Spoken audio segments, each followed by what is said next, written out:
years. And look, my thing is Republicans are evil geniuses, right? They know what they're doing. I wrote a book about debating and persuasion. One of the first chapters in the book is you don't win people over by giving them facts, statistics, policy papers, polls. That's not how you convince people. You go to people's hearts, right? You get their emotional heartstrings and you pull them. The Republicans are masters of that. They appeal to our dark demons. They're like, you need to hate that person. You need to be mad at that person. The migrant, the Mexican, the trans kid, right? It works. It's evil genius. It works.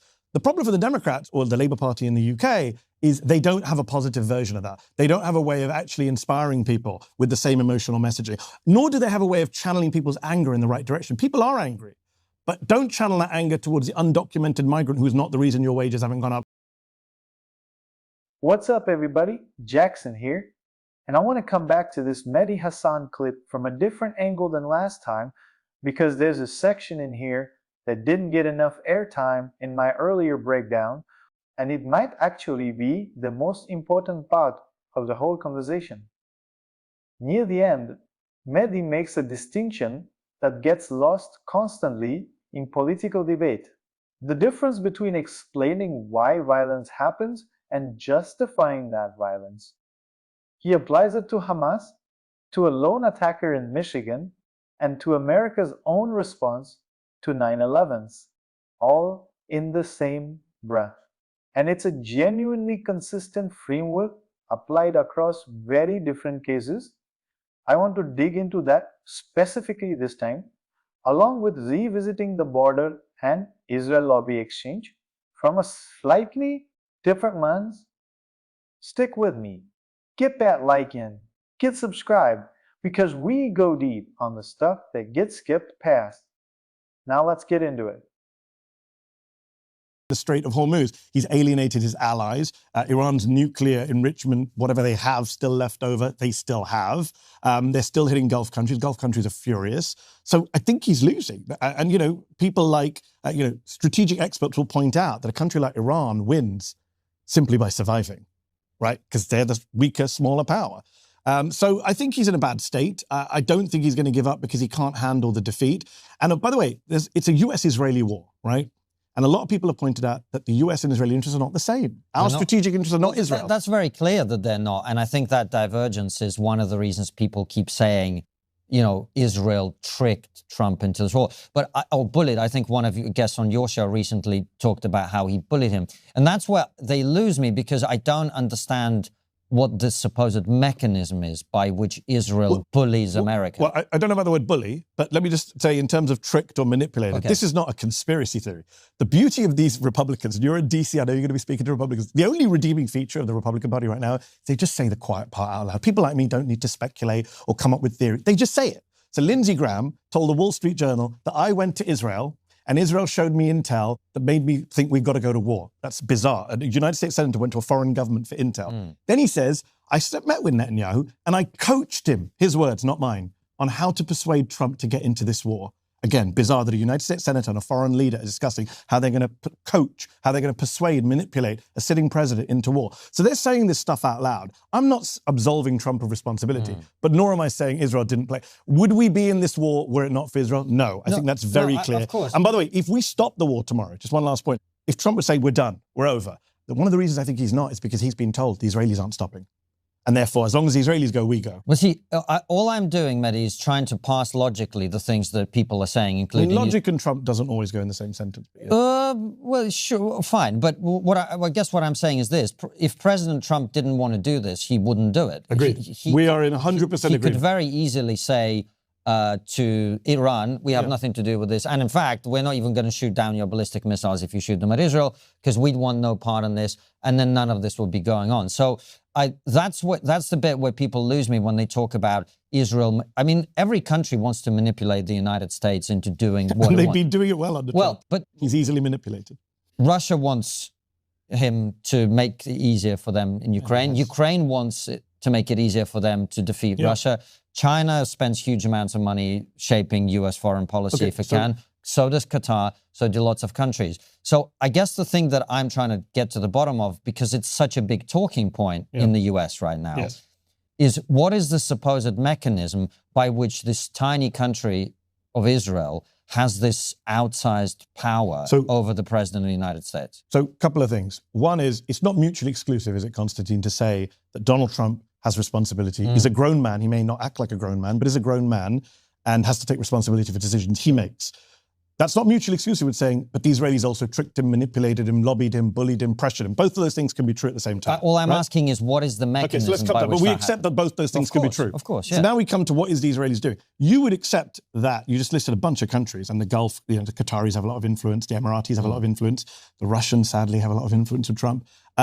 You would accept that none of those countries come close to Israel's influence. I don't think there's any question mark about Israel's influence on American policies. The question you're asking about is how. What's the mechanism? But no one would deny. I mean, you watched the Ted Cruz interview with Tucker Carlson that went viral not long ago.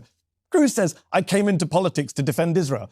They don't say that about any other country. I've never heard an American senator say, I came into politics to defend Belgium. Never heard it. Never heard anyone talk about any other country the way. Just to interject one more thing, if I may. That's not necessarily evidence of Israel having influence. It might well be a case of there are lots of people who live in America who believe, for whatever reason, for religious reasons or for geopolitical reasons, that this is a country with which America should have a close alliance. So 100% I agree with you. There are Christian evangelicals in this country who believe that the rapture will happen when all the Jews are gathered in this place, and they are even more hardcore pro-Israel than a lot of pro-Israeli Jews. That's 100% true.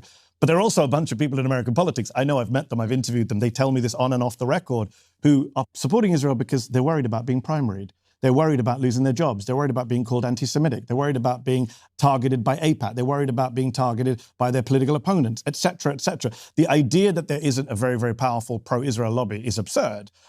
Just as there is a very powerful gun lobby, just as there's a very powerful farmer lobby, right? It's funny that when we in this city, people are happy to say, you're owned by the gun lobby. But for good reasons, because of anti-Semitic tropes, people don't want to say you're owned by the Israel lobby. There's a good reason. There is a good reason for it. Of course. But the fact is, let me just there is an Israel lobby that has massive oversized influence on American politics. The distinction I'm trying to make, and I think it's an important one, and it's good that we're exploring this, which is, I think the reason people worry about calling it the Israeli lobby versus the gun lobby is the Israeli lobby implies some kind of foreign influence, right? Whereas the point that I think you and I are both making, actually, and in agreement on, is there are lots and lots of Americans who, for whatever reasons, their own personal reasons, view this as an important strategic alliance of the United States or a religious worldview or whatever. So, and I think that's where the distinction becomes difficult. I think you're, in good faith, overstating the other part of the argument, maybe for argument's sake or devil's advocacy. All I'm saying is, let me give you one example.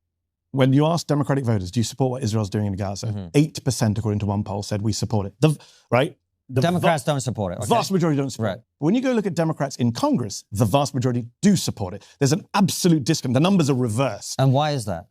That's exactly my point. Why is that? It's not because they're all out for self-interest. It's because they're lobbied by various lobbies, the military-industrial complex, which also has interest in war, the pro-Israel lobby, vast influence that there's money in politics that influence a lot of positions in this country. You're in this town. This whole town is very corrupt. Right? The way you influence people is through money, and the same thing with Israel. By the way, you mentioned foreign lobbying. Well, I said Israel lobby, not Israeli lobby, the lobby for Israel. That can be Americans.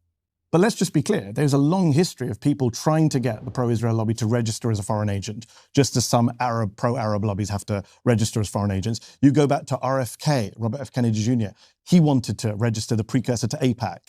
Senator William Leahy, very famous Democrat senator in the 70s, said we should register as a foreign lobby. So there's been a debate for a long time as to whether AIPAC and other such groups should actually register, because they do seem to coordinate with the Israeli government. So that's a separate issue. But look, I take your point. There are many Americans who support Israel. But if you look at the polling, Konstantin, you're in DC at a time when, in astonishing polls I never thought I'd see in my lifetime, that Americans have now switched.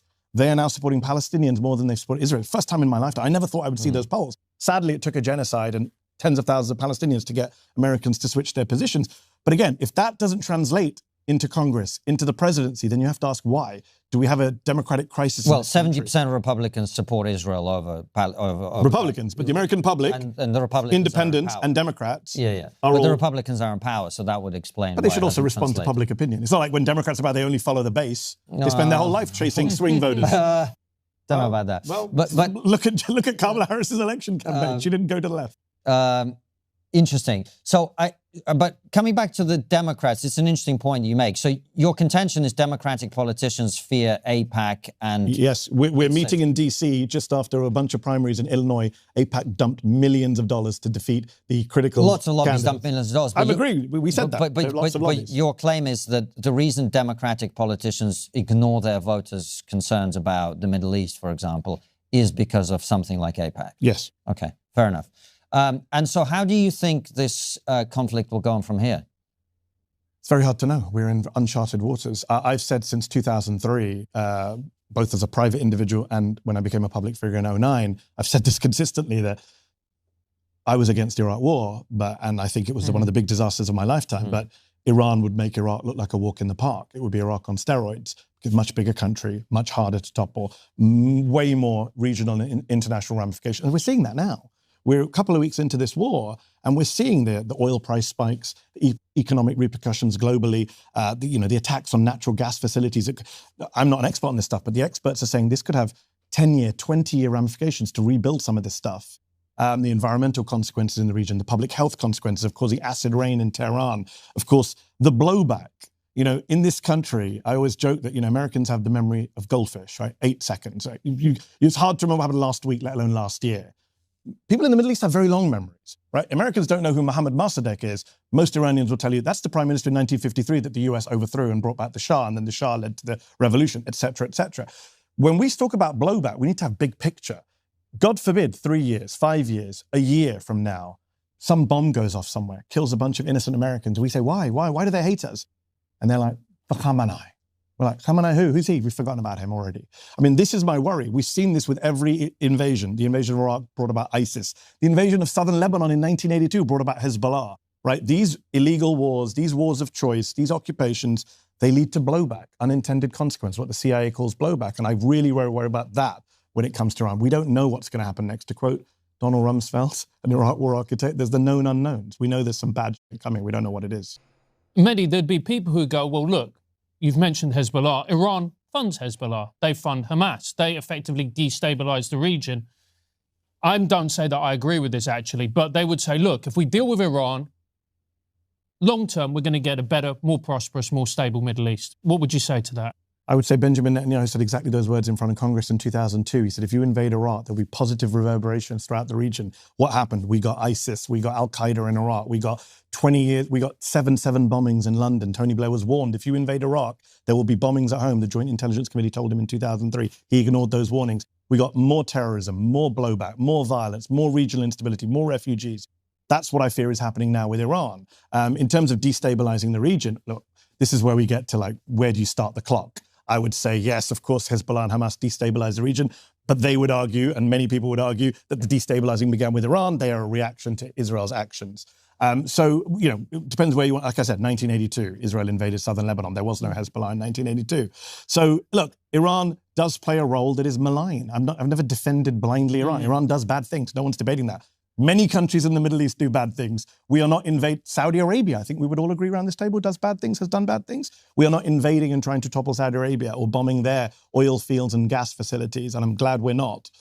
So I don't think this war is a solution to the problem. By the way, what is the problem? Donald Trump will not tell us what the goals of this war are. It changes every day. Marco Rubio says it's degrading the Navy. First they said it was a nuclear program that they obliterated last year in the 12-day war, apparently. There's a lot of evidence that the nuclear material may well have been removed prior to this strike. But I'm saying this war was not about the nuclear program because they've done nothing to... Well, that's actually the thing that they have said that makes sense to me. I think I'm actually kind of with you in terms of I don't understand what the goals of this thing are. They don't either. If we take it that the nuclear stuff and degrading the military, that's fine. But then why are you killing their leaders?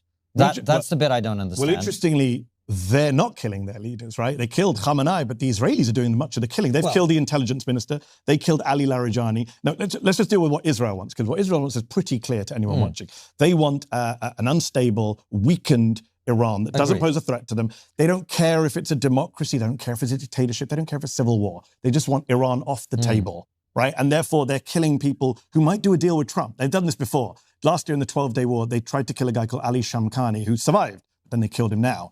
He was a negotiator who Trump had been praising and reposting on social media. They killed him because they don't want Trump to do a deal with this guy. Why not? because they don't want to negotiate a solution to this conflict. They want to keep going, the Israelis, until they wipe out everything they want to. Yeah, they want to degrade Iran. They don't want Donald Trump to do one of his deals. That's the worst thing they could have done. They didn't want the JCPOA, the Iran nuclear deal that Obama signed, that resolved the nuclear program for at least 15 years. They were dead against that deal. But so was Trump himself. Yes, and Trump pulled out of that deal. And then what happened? Enrichment went up. Then Biden came back in, said, let's try and go back into that deal. The Israelis attacked Natanz in 2021. They enriched up to 60%. Then last year, they went to Oman to negotiate. They had a meeting scheduled for Sunday. The Israelis bombed on Friday. This year, they negotiated in Geneva. The Omani foreign minister came to DC and said, a deal's on the table. Apparently, Jonathan Powell from the UK said there was a deal to be done. Guess what happened? The US and Israel bombed the next day. There's a history of Israel in particular, but also the US, bombing every time we're close to a deal. Every time there's a negotiation in place. And this is why we just come back to the nuclear point, because I agree with you. It's very clear that there's a difference between the interests of the United States and the war goals of the United States and the war goals and interests of Israel. And Israel's war goals and interests are actually very clear. I'm very unclear as to what the US wants. Well, if it is the nuclear program, I think we're both unclear, but if it is the nuclear program, I don't think they know.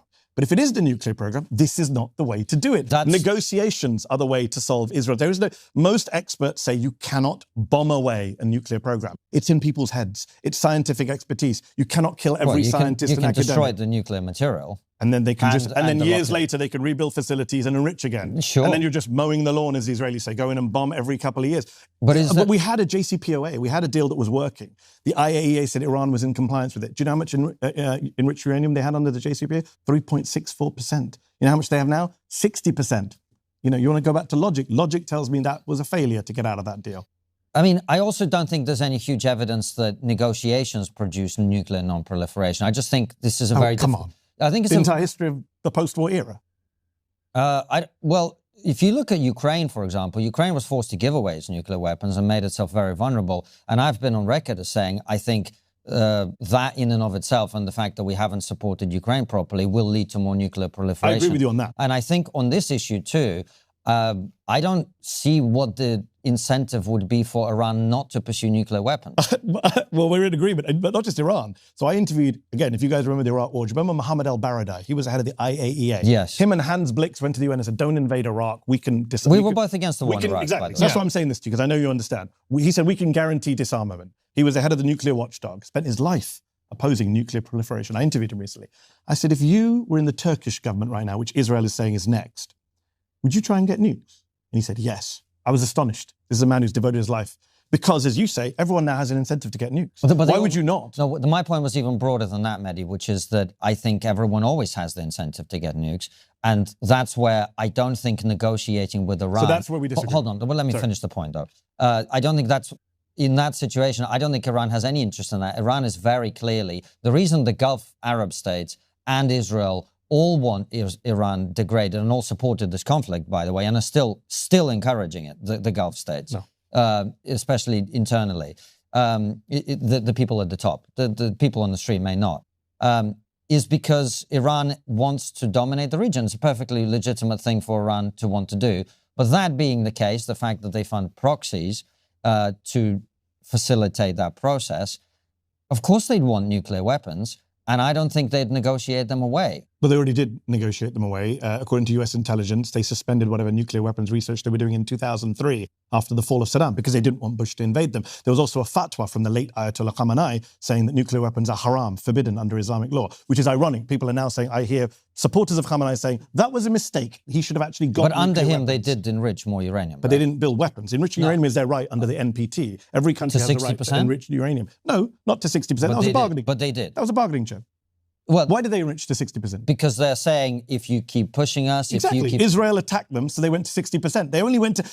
You say Iran wants to dominate. This is why it's so important for your viewers to understand the timelines here. I know in the West, we're kind of brainwashed by some of our media and politicians to believe that Iran is this Hitler country. And again... I'm not saying that. But I didn't say you said that. I said some in our media and politicians, brainwashed over the years. Triggernometry is a great show. It hasn't been here for decades. I'm talking about the last 30, 40 years. Have been told Iran is the great, just like Iranians say the great Satan, Iran is also the great rogue state in the Middle East. Actually, when you look at it, Iran is the country that is actually now being bombed, was attacked from 1980 to 1988 by our ally Saddam Hussein, attacked with chemical weapons, lost 500,000 people, had their planes shot down by the United States of America. And then they agreed to a negotiated deal with the American government in good faith, and with the EU, by the way. The JCPOA was with the US and the EU. Iran stuck to that deal. Trump tore it up. Trump violated that deal by pulling out of it. As I said, they then began to increase enrichment only after the deal was done. So I don't accept your premise when you say, of course, they want to get nuclear weapons and enrich. No, they signed the JCPOA, which says in the first paragraph, we will never get nuclear weapons. That's what they signed on But to. they then took that money and used it to fund their terrorist. Okay, but now you're moving the goalposts. I just want to stick with your nuclear point. No, you made a very strong point about nuclear. They have an incentive to get nuclear weapons. I'm saying there's no evidence of that. It's the exact reverse. The incentive is clear. You're saying... Now they have an incentive for sure. They just got attacked. They always did. Well, of course. I mean, if you want to be strategically, yes, there was a... But the irony is they didn't. That's the irony. If they did, they'd be fine. Ayatollah Khamenei would be alive, chilling with Kim Jong-un right now if he had got nukes like Kim Jong-un did. Let's just be very real about that. There's a reason why Pakistan and North Korea, which destabilize their region much more than some would say Iran, are fine because they have nukes. We're in complete agreement. But Iran didn't get nukes. This is the great irony here. They didn't get nukes. They got attacked. The leader got killed. And now I'm hearing you say it's because they wanted to get nukes. It's the exact opposite. If they had gotten nukes, they'd be in a much safer place. Instead, he put out a fatwa saying no nukes. He signed up to the JCPOA, which many Iranian hardliners were against. Khamenei signed on to a deal that people in his own country said we shouldn't sign on to. They then stuck to the deal, according to the IEA. Trump then tore up the deal. They then marginally increased enrichment to 20%. They then got attacked by Israel in 2021, increased to 60%, and then last year got attacked during negotiations. And again, this year got attacked during negotiations. And one last point, the Gulf countries, it's just not true. The Omani foreign minister just wrote a piece for The Economist magazine. Oman got bombed by Iran. And even he's saying, it's very rational for Iran to do what it's doing. This is an Israeli war that America's been dragged into. America needs to be independent from Israel. The Qataris, I've spoken to very senior Qataris privately, who of course are mad that Iran are bombing their oil gas fields, but they know who they blame. They know who started the war. It was Israel and the United States, and they're reaching out to the US, telling the US, stop this. So maybe the Saudis, maybe the Emiratis wanted this war, but not all of the Gulf countries. That's just not true. Fine. So it's really interesting that you're talking about, the bombing of facilities, gas facilities, etc. Because one of the worries for me, Mehdi, is how this is going to affect ordinary Americans. And I don't actually think that we've been focused on that enough. So let's talk about the Strait of Hormuz. Let's talk about why it's so important. Let's talk about why shutting it down is not potentially catastrophic, is catastrophic for the global economy, but for Americans and Brits and the West in particular. It's a disaster. So we just ran a piece by Ilan Goldenberg, who was a senior official on foreign policy under Barack Obama and Joe Biden. He conducted war games for the United States government on what would happen if they attacked Iran, because they were doing the JCPOA. They had to have a backup in case it all goes pear-shaped. If we go to war, this is Obama time. He says the worst case scenario of the war games is what's happening right now. That's kind of scary when you hear someone who's in government saying that. He wrote that piece for us and he said, look, the Strait of Hormuz was always going to be the Iranian leverage. It was always going to be the choke point. When Donald Trump comes out and says, we didn't know they would do this, we didn't know they would attack the Gulf countries, I mean, it's idiocy of the highest order. It's like COVID all over again. He mishandled a major national crisis because he was incompetent, not just ideologically doing the wrong thing. And again, we have these people like Hegseth and Trump who are completely out of their depth, running this war and saying stupid things like, well, we didn't know about the Strait of Hormuz. I just saw reporting the other day that the Brits and the Poles and the Germans all have minesweeping carriers that could have been of use. The Brits pulled ours out. I don't know where the German one is. But meanwhile, Trump is just attacking all the allies, saying, we don't need anyone from NATO. We don't need you. He's doing all caps, late night, insane, deranged posts on Truth Social. He doesn't know how to run a war. He doesn't know how to keep allies on board. Again, I'm going to have to go home and take a shower after praising George Bush. But even George Bush, a war criminal who should be in The Hague, created a coalition of the willing with a bunch of countries. Not the big countries, but some, what was it called? New Europe, Rumsfeld called it. This guy can't even build together a coalition. He didn't even tell his allies before he decided, as you say, to create massive economic chaos for everyone in the world. And we're speaking on a day, Francis, where the Treasury Secretary just announced, we may unsanction Iranian oil. Isn't that, I don't say hilarious because it's such a tragic war and people are dying, but bizarre that 3 weeks into this war, the result of this war is Iran's oil is unsanctioned. That's insane. But let's go back to the Strait of Hormuz. Can you explain for people who are listening, who, they've got families, they've got jobs, why is it so important? And why is closing it so disastrous? So it's where the majority of that region's oil and gas goes out of the region, goes out to China and India, into the Indian Ocean. It's very narrow. I think it's 25 miles at its narrowest point. Yeah. It means that the Iranians can shut it down with like one guy on a boat, right, with like a rocket launcher. It doesn't require a massive Iranian military presence. There was a moment the other day where Hegseth said, we're run by such incompetence. Peter Hegseth, the defense secretary, said, no, it is open. You can go through with the ship as long as you don't get attacked. well, you will, so it's not open. The whole point is all these planners, military planners are saying, you can't open it up as long as Iran is a country in that region. They will always have that leverage to shut it down because it doesn't require much on their part to take out one tanker and then which country, which company is going to go into that place. So there's, it's 2 lanes, literally it's 2 lanes straight from one going that way, one going that way. It's very easy to shut down. So this was always the Iranians' key leverage point. And apparently Trump didn't know about this, didn't think it through. He posted the other day calling it the Strait of Hormuz, spelled S-T-R-A-I-G-H-T. That's the President of the United States. So we're in a very disastrous position. The Iranians can hold out. We don't know how long the Iranians can hold out, but the longer they do, us at home here in the US, you guys in the UK are going to feel the pain. 104, 110, $120 barrels of oil. Who knows how high it's going to go? And the repercussions for a country, this country where affordability was the big political issue at the last election, inflation. Well, you should be very excited about this, Mehdi, surely.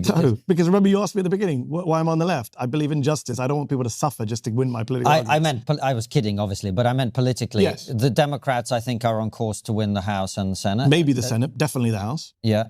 And you imagine, it's clear, I think whatever you support the conflict or the President Trump or you don't, I think it's very clear this is the biggest gamble of his political career. 100%. And if it doesn't go the way he wants, the Republicans surely would lose the presidency at the next election.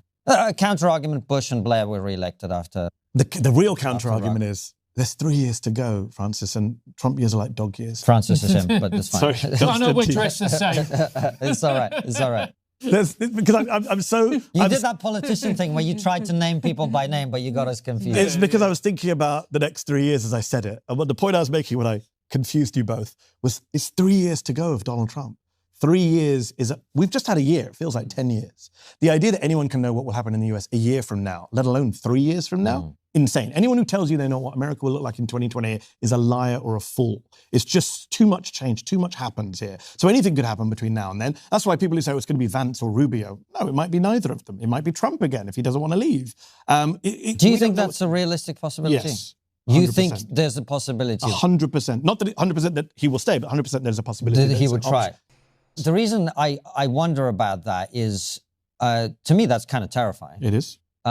But then we talk to people all over the political spectrum, but we have a lot of friends who are on the right, and they all say, if that were to happen, I'd be on the streets opposing it. So again, I have a longer memory than most. In 2019, I wrote a piece for The Intercept saying, Donald Trump loses the next election, he will not accept the results, he will try and stay in office, he will start a riot. I wrote that piece in May 2019. People laughed at me. I was not an American at the time. They said, you're a Brit, you don't understand American politics, Secret Service will march him out, his party will never accept it. January 6th happened, he still doesn't accept the result, he's still trying to fiddle with that result and the next result. Donald Trump should be taken seriously and literally. I do take him seriously and literally. When he says again and again, should we suspend elections? Will this be the last time you ever have to vote? Should I stay on for a 3rd term? He's not just joking. I'm not saying he isn't joking, but he's not just joking. In that weird head of his, there's stuff whirring. You're a close Ukraine watcher. Remember when Zelensky came to the Oval Office and not the time he got braided, but the other time. And a journalist said, why haven't you had elections in Ukraine? And Zelensky said, how can I have elections? We're in the middle of a war. And Trump jumped in immediately. Oh, if you're in a war, you don't have to have elections. I'll have to remember that. And people chuckled. And I'm thinking, that's Donald Trump's brain working there. He's thinking, there's a war. Maybe we don't have to have elections. And you've got people like Steve Bannon, who I do take seriously, making it very clear that they're working on a plan to try and keep him in office in 2020. That doesn't mean they're going to succeed. That doesn't mean he's going to do it. But to pretend when he shows world leaders merch Trump 2028 that we shouldn't take this guy who already tried to stay on in office, already incited an insurrection. Yeah, we should take that seriously. This is a party that doesn't believe in democracy anymore. But we're talking about democracy, and I'm looking at the Democrats. I'm not someone who's on the left or the right, and I'm looking at the Dems, and I don't see any candidates. I don't see any particular ideas. I don't see any challenge, if I'm being honest, Mehdi. What am I missing? It's a good question. I mean, look, I've been very critical of the Democratic Party from my own position on the left. Look, there's not great candidates. I agree with that. There are candidates. It depends who they're up against. If you're up against a Rubio or a Newsom, then yeah, a Rubio or a Vance, then Gavin Newsom or a J.B. Pritzker or whatever it is could do a decent job and easily be competitive. I don't rate those Republican candidates. But yes, do I wish there was a more dynamic Democrat? Yes. Do I wish there was a more charismatic Democrat? Yes. Do I wish there was a more populist Democrat? Yes. Do I wish Bernie was 20 years younger? Yes. Will AOC run? We don't know. It'll be interesting to see. I think there will be about 30 people running. I think it's going to be, do you remember the 2016 elections where the Republicans had to have a kiddie table debate the night before because there were too many candidates like Lindsey Graham and the losers? They went the night before. I think they're going to have a democratic version of that because it's going to be, I think everyone and their dog is going to run this time. But you look at Gavin Newsom and people are going, oh, you know, this guy's an ex-candidate. Look, you look at California, it's a shit show. He's got great hair, though. Yeah. He looks the part. Yeah, Donald Trump would make him a running mate if he was a Republican because he always goes for visuals. Yeah, look, I'm not disagreeing with you. I think there are Democrats. But look, again, 3 years to go. I'm of the Donald Rumsfeld, known, unknown, unknown, unknown. There could be someone none of us have even thought about who emerges. You know, Barack Obama was elected in 2004 as a senator and then ran for president in 2008 and won. There's a guy, John Ossoff in Georgia, who's about to be in a very tight Georgia Senate race. He's Jewish, he's young, he's centrist. He's not on my side of the political spectrum. He's very charismatic. He could be the candidate if he wins in Georgia. He could change things around. We don't know. Do you think when you look at people like Zohran Mamdani, do you think I wish he was born in the US so he could run for president. But go on.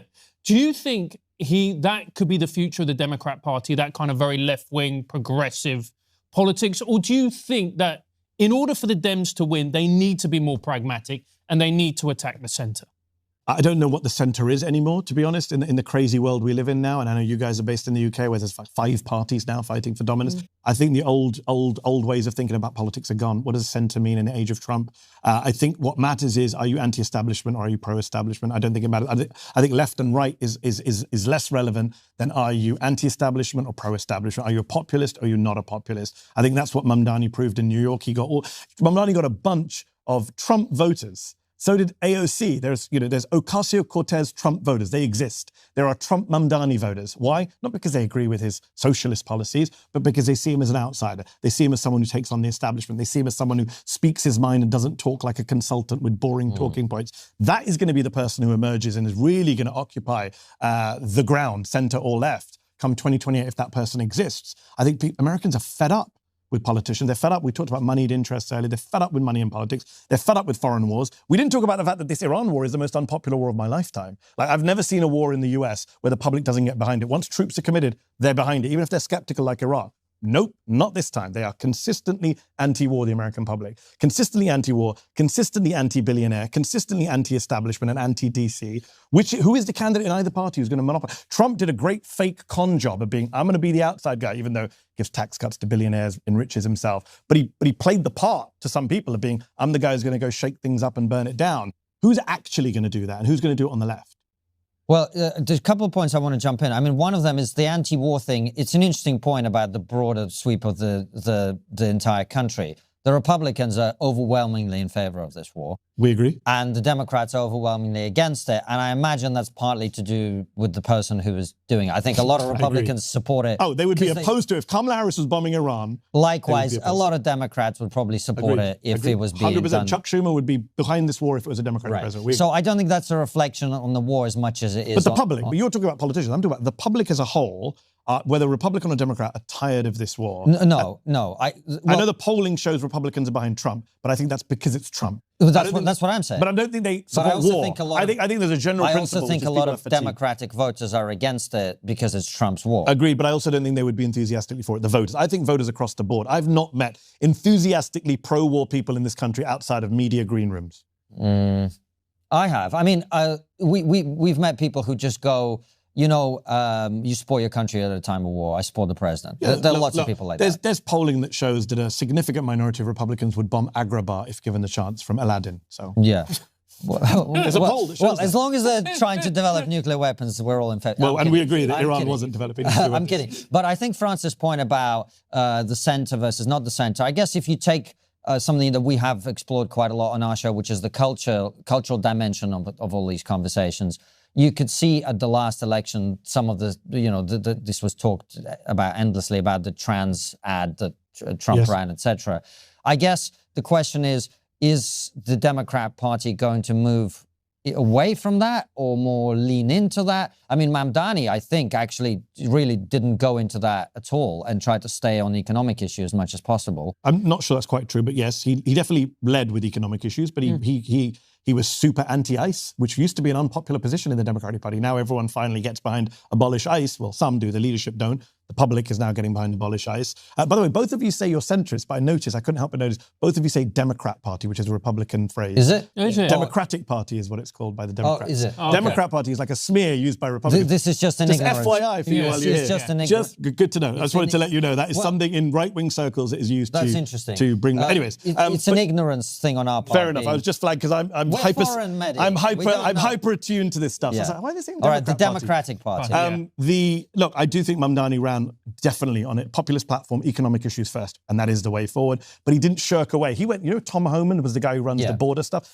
Mamdani was caught on camera screaming at him at a protest in Albany during the campaign. People said, this is going to destroy Mamdani. He looks like a crazy, mad leftist Muslim. Didn't hurt him, actually. It put him ahead of the curve on where public opinion has gone on ICE, which is very anti-ICE. So I do think you can walk and chew gum at the same time. I think the problem in the Democratic Party is they don't know what they believe. And when you look at the polling, to go back to your point, Francis, not Konstantin, to go back to your point, the polling shows that people think the Republicans are extreme now, but the criticism of the Democratic Party is no longer that they're extreme left. That's not the criticism. When you ask Americans, what is the number one objection you have to Democratic Party? They're weak. They look weak. That is what American people tell pollsters, and they're right. They are weak. Anytime Trump does something, they either roll over or they write a sternly worded letter. They don't know how to fight. Mamdani showed that you can fight. Some people, the people who are standing out in the Democratic race, you asked about presidential candidates, there's a guy called Ruben Gallego, senator from Arizona, very centrist, border hawk, Latino, ex-military veteran. He's going to run for president too. He has a great line right now. He says Donald Trump ran on exposing pedophiles and stopping wars. He's protecting pedophiles and starting wars. That's your bumper sticker, Democrats. Just run with that. He has been very anti-ICE too, even though he's in a border state. So I do think, why do I like Gallego right now? Not because he and I are on the same part of the political spectrum, because he's fighting, because he's standing up, because he's taking strong stances. He doesn't look weak. That is the problem for the Democratic Party right now. They've looked weak for so long. And I also think as well, it's like, let's be honest, we live in the age of populism. Yes. I think in order to be elected, you have to be a populist. You have to have a populist message. I agree. And I don't see that from the Democratic Party, you see? I got it right, Mehdi.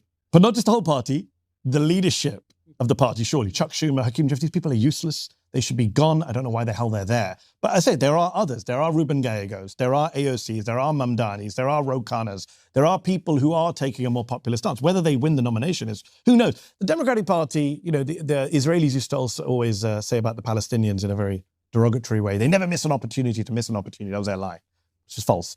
But I would say that about the Democrats. They never miss an opportunity to miss an opportunity. There is a moment now for this party, but they just won't take it because they've got losers as leaders. And they always go towards this, quote, fake center ground. Look at the people they put up. Joe Biden in 2020 was the candidate. He only won because of COVID. Let's just be very honest about that. Had there not been a pandemic, Trump would have been reelected. In 2016, Hillary Clinton defeated by Donald Trump. This is the problem. They put up these people who are not the right people.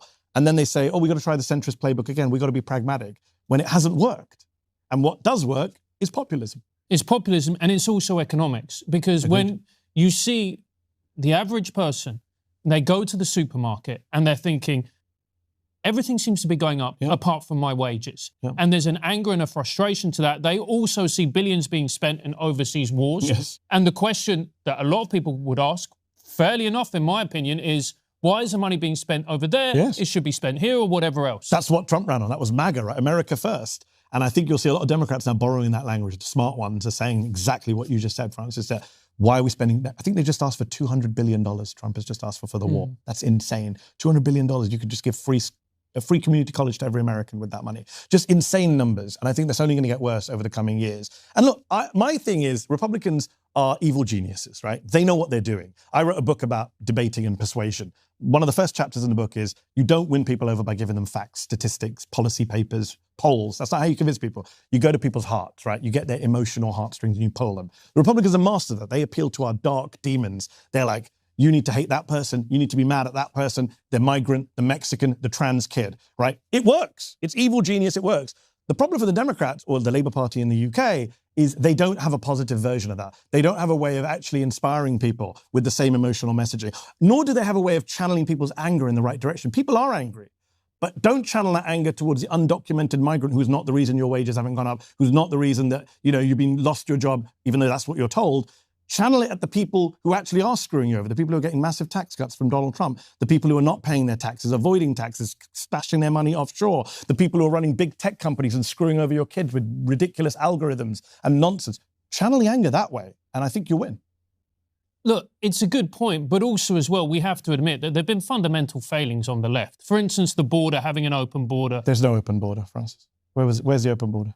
Well, Trump has closed it, but before there was an open border. It wasn't. What's your definition of an open border? Well, you look... Millions of illegals coming in. That doesn't mean it's open. That just means they managed to come in illegally. That just means the border wasn't as secure as you wanted it to be. Hold on a second. Open border means I could just walk into America. Nobody could do that. Well, hold on. If millions of people are able to walk into my house and I say, I've got an open door policy to my house, you go, that's not an open door policy. It just means people got in. I mean, come on. No, I'm being very serious. If you want to use your house analogy, if you opened your house door and said, everyone come in, no, I'm not going to stop you, then fine, that is an open door policy. If people come into your house in the window in the middle of the night while you're calling the police... That you left open. Well, did they leave open? Well, clearly, because the moment Donald Trump was elected, he closed the window. Well, he closed it completely, which is ridiculous because now you can't even claim asylum, which is a legal right. Joe Biden actually deported more people than Trump did in his first term. He actually detained and deported. We're not talking about deportations. Hold on, let's just focus on the open... Yes. Mehdi, let's just... We're having a great discussion and we're really...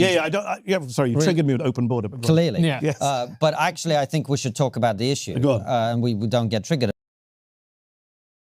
Let's start with the part of this exchange that I think deserves more attention than it usually gets. The distinction between explaining violence and justifying it.